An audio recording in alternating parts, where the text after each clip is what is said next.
Well, joining us now is Victoria Gaytran in New York. She's the program manager and editor at Global Americans, a news and research site covering Latin America. Thank you so much for your time. Firstly, there are reports that this incident in Venezuela was actually a gas tank explosion, and we heard there Maduro say it was an assassination attempt by Colombia. Which explanation is more credible, do you think?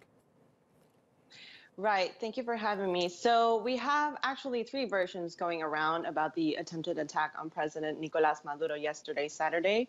On the one hand, we have the government's version that claims that this was an assassination attack planned by the far-right detractors and opposition activists of the government. Maduro claims that groups from the far right from both Venezuela and Colombia are behind this attempted attack, involving even outgoing Colombian President Juan Manuel Santos. The other version is, as you mentioned, the firefighters at the scene saying that the blast occurred actually because of a gas tank exploding inside an apartment near where Nicolás Maduro was delivering his speech.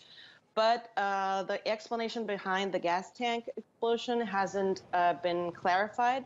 The firefighters haven't provided any further detail on this. So at this point, it's very unclear. It seems to be more of an attempted attack than a gas tank explosion, but it's still unclear. We'll have to wait at least a couple of days for further explanation to learn if this was in fact an attack or a gas tank explosion. Yes, so why would Maduro then be quick to blame Colombia? Does it have any political or economic interests in Venezuela? Right. So it's not the first time that the Venezuelan government has accused a foreign country or opposition activists of trying to overthrow his government. In desperate moves before, he's blamed the U.S. government. He's blamed even the economic recession in Venezuela on the U.S. government and the sanctions imposed by this country. And now he's blaming Colombia on this attack when Colombia has behaved as nothing but a good neighbor, receiving thousands of refugees every day. At this point, approximately 35,000 people crossed the Simón Bolívar Bridge in the bordering city of Cúcuta. So it wouldn't be very far off for Maduro to blame any other foreign country in a desperate political move. He also knows that President Juan Manuel Santos is about to leave the presidency. He's going to leave August 7th. So he really has nothing to lose on blaming Juan Manuel Santos on this.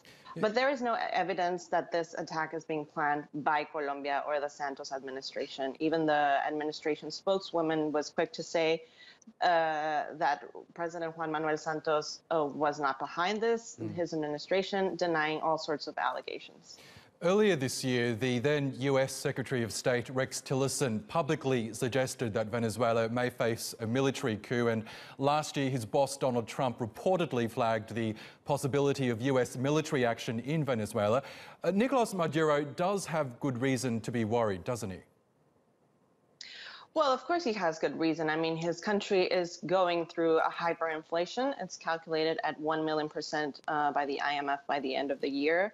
His country is going through a severe economic recession. There is high and acute malnutrition on the country. The instability, the political instability is huge.